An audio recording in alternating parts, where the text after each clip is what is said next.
Nagluluto po ako ng pancit canton. Ayan. Ayan guys, ginisa ko na yung chicken sa sibuyas bawang.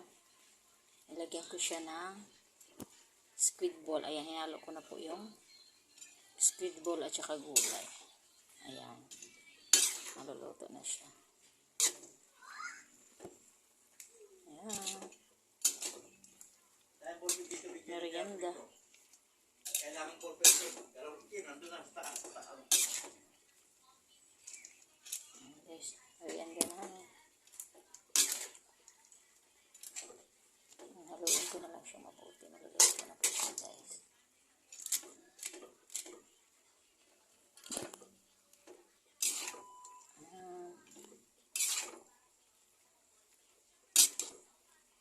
Ayan, yung halo ko is chicken lang at saka squid balls. Ayan, piniprito ko muna yung squid balls bago ko siya nilagay dito.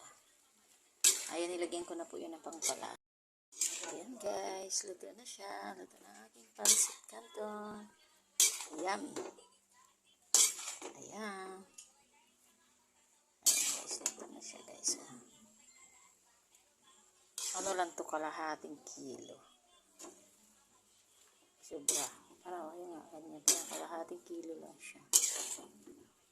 Ayan. Luto na siya. Ganun lang kabilis magluto ng pancit canton. Ayan, luto na. Luto na siya.